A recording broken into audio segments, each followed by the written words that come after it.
perekonomian yang dilaksanakan dari rakyat untuk rakyat dan digunakan sebesar-besarnya untuk rakyat. Maka untuk meningkatkan ekonomi kreatif berarti harus ada kerjasama antara pemerintah, pengusaha swasta, dan seluruh rakyat, ya. Baru bisa jalan ekonomi kreatifnya.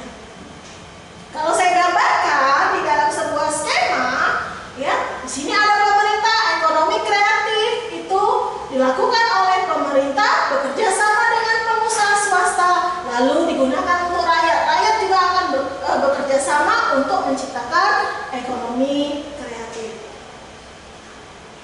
Untuk mengembangkan ekonomi kreatif, pemerintah memiliki strategi atau cara-cara, ya.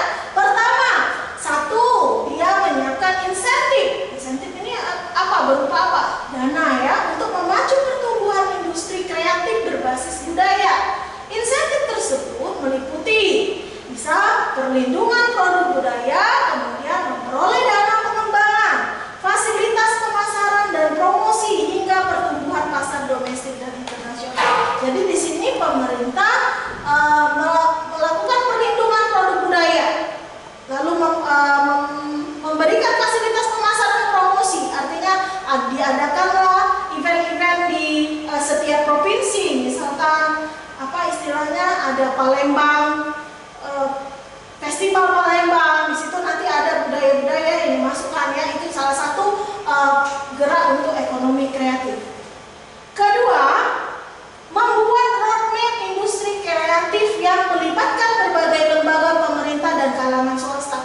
Roadmap ini adalah peta kerangka dasar bagi pemerintah bagaimana industri kreatif di daerahnya itu harus berjalan. Apa yang harus mereka lakukan?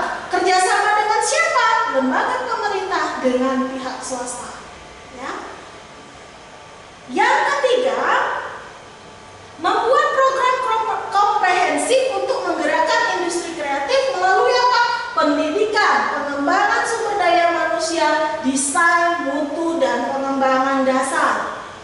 Keempat, memberikan perlindungan hukum dan insentif bagi karya industri kreatif. Jadi karya industri kreatif seperti misalkan penerbit buku, dia menerbitkan buku, dia menciptakan buku, mengarang buku, maka dia harus dilindungi dalam hal apa di sini? Berarti melindungi hak kekayaan intelektual, ya. Tulisan, drama itu adalah melindungi hak kekayaan intelektual, jadi tidak boleh dibajak, ya. Itu pemerintah harus melindungi. Kelima, itu membentuk Indonesia Creative Council yang menjadi jembatan untuk menyediakan fasilitas bagi para pelaku industri dan kreatif. Ini sudah dilakukan, ya. Indonesia Creative Council ini adalah wadah di mana Indonesia sebagai pelaku untuk industri kreatif untuk meningkatkan ekonomi kreatif, ya.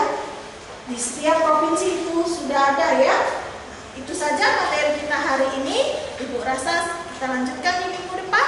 Wassalamualaikum warahmatullahi wabarakatuh.